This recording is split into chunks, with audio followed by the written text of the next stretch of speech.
Hello viewers, இன்றைக்கி நம்ம இந்த வீடியோவில் இதை பற்றி பார்க்க போகிறோம்னா அழகான பிரைடல் ஜுவல்லரி கலெக்ஷன்ஸ் தான் பார்க்க போகிறோம். இப்போ தான் நீங்கள் ஃபர்ஸ்ட் டைம் என்னுடைய சேனலை பார்க்குறீங்கன்னா மறக்காமல் சப்ஸ்கிரைப் பண்ணிட்டு பாருங்கள். அப்போ தான் நான் தொடர்ந்து போடுற எல்லா வீடியோஸுமே உங்களுக்கு நோட்டிஃபிகேஷன் ஆகும்.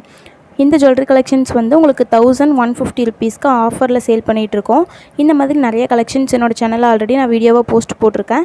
இப்போ நார்மலாக நீங்கள் பிரைடல் ஜுவல்லரிஸ்லாம் நீங்கள் ரெண்டரில் வாங்கும்போது 2000, 2500 இல்லை 1500 இந்த மாதிரி வந்துடும். ஆனால் இங்கே வந்து நம்மக்கிட்ட பிரைடல் ஜுவல்லரி செட் நீங்கள் வாங்கினீங்க அப்படின்னா 1150க்கு அப்படியே உங்களுக்கு தான் கேஷ் ஆன் டெலிவரி தான், ஃப்ரீ டெலிவரி தான். உங்களுக்கு எந்த அட்வான்ஸ் பேமெண்ட்டும் முன்னால் பே பண்ண தேவையில்லை. இந்த கலெக்ஷன்ஸும் உங்கள்கிட்டயே இருக்கும். ரெண்டருக்கு வாங்காமல் இந்த மாதிரி வாங்கி நீங்கள் சூஸ் பண்ணி பாருங்கள். இது வந்து உங்களுக்கு கோல்டு பிளேட்டரில் வந்திருக்கு. இதோட பேஸ்மெண்ட்டில் வந்து உங்களுக்கு அலாய். இதோட நேம் வந்து அல்லூர் எலகன்ட் ஜுவல்லரி செட்ஸு. இதில் சைஸ் வந்து நீங்கள் அட்ஜஸ்ட் பண்ணி போட்டுக்கிற மாதிரி 2 நெக்லஸ்ஸு, ஒரு இயரிங் செட்டு ப்ளஸ் உங்களுக்கு வந்து நெத்திச்சுட்டி ஒன்று வந்துடும். இது வந்து உங்களுக்கு ஜுவல்லரி கீழே ஃபுல்லாக பேர்ல்ஸ் வரும். நெக்ஸ்ட் வீடியோவில் பார்க்கலாம்.